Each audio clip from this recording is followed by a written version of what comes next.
오늘 묵상할 본문은 역대상 26장 1절에서 32절입니다. 역대상 26장은 제사장이나 예배 인도자들뿐 아니라 성전의 문을 지키는 자들, 성전의 기물과 재산을 관리하는 자들, 이스라엘 전체의 행정적인 업무를 맡은 이들에 대한 기록이다. 이들 역시 하나님의 일을 맡은 귀한 사역자로 기록하고 있다. 성전 문지기의 일은 오늘날의 경비팀과 유사하다 하겠다.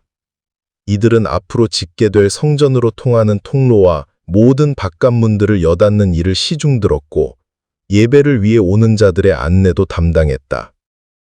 각 문에서 이방인이나 부정한 자들의 출입을 금지시켰고 하나님의 전에서 도둑질을 하거나 수상한 짓을 하는 자들을 찾아내는 등 성전 내의 모든 치안과 질서를 유지하는 일도 맡아서 했다.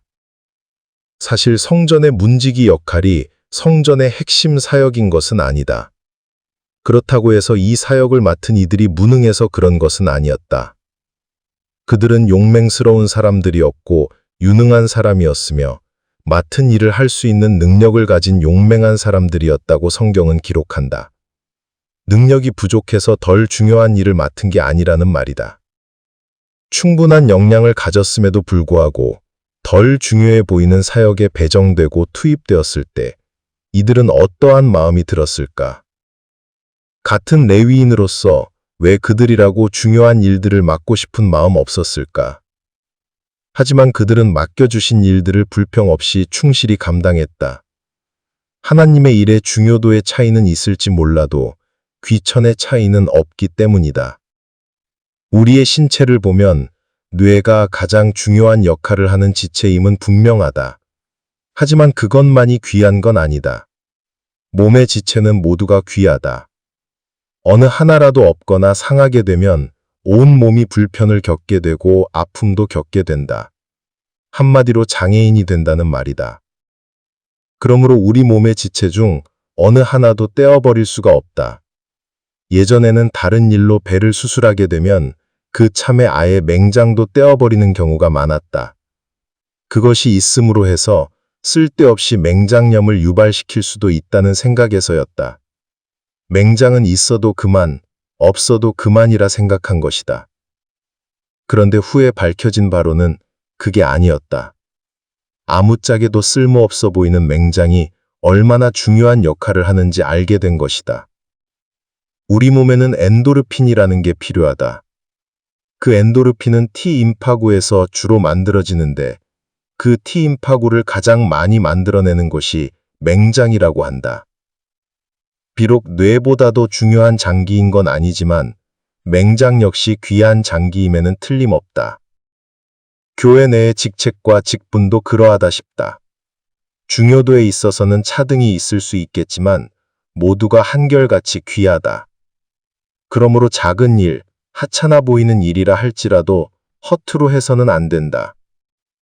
목회도 그 위치에 따라 중요도에서 차이가 있을 수는 있다. 하지만 귀천은 없다. 시골 변방의 조그만 교회에서 하는 목회나 대형 교회에서 하는 목회나 모두 귀한 건 매일반이다. 하나님을 섬기는 일은 겉으로 드러나는 일뿐 아니라 보이지 않는 섬김의 자리에서도 똑같이 중요하다. 이것을 인지하지 못하면 자꾸만 더 큰 목양지, 더 좋아 보이는 목양지로 옮겨가고 싶어하는 마음에 목회자들이 미혹되고 무너지게 된다. 그러므로 하나님을 섬기는 나의 자세와 마음가짐을 다시 점검해 보게 된다. 작은 일에 충성하는 자를 하나님은 결코 잊지 않으신다고 믿는다. 세상은 크고 눈에 띄는 성과를 중요시하지만 하나님은 작고 보이지 않는 자리에서의 성실함과 중심을 귀하게 여기신다고 믿는다. 작은 일은 종종 주목받지 못하고 누군가에게는 하찮아 보일 수도 있다. 하지만 그 작은 일들 속에 나의 진짜 신앙과 인격, 믿음의 진정성이 드러난다. 교회의 작은 청소, 음지의 봉사, 허드렛 일 같은 것이 세상적 시각으로 보면 전혀 주목받지 못할 수 있다. 하지만 하나님의 눈에 그 일 역시 크고 귀한 헌신이다. 그러므로 지금 나에게 주어진 일상에서 성실히 주님과의 관계를 살피는 것이 중요하고, 주님이 무엇을 맡기시든 간에 감사하며 묵묵히 최선을 다해 나가는 것이 중요하다. 작고 하찮은 일일지라도 주님이 맡겨주신 일이라면 최선을 다하는 삶의 자세와 태도를 한순간이라도 잃어버리지 않도록 주님의 도우심을 간절히 구하게 되는 아침이다.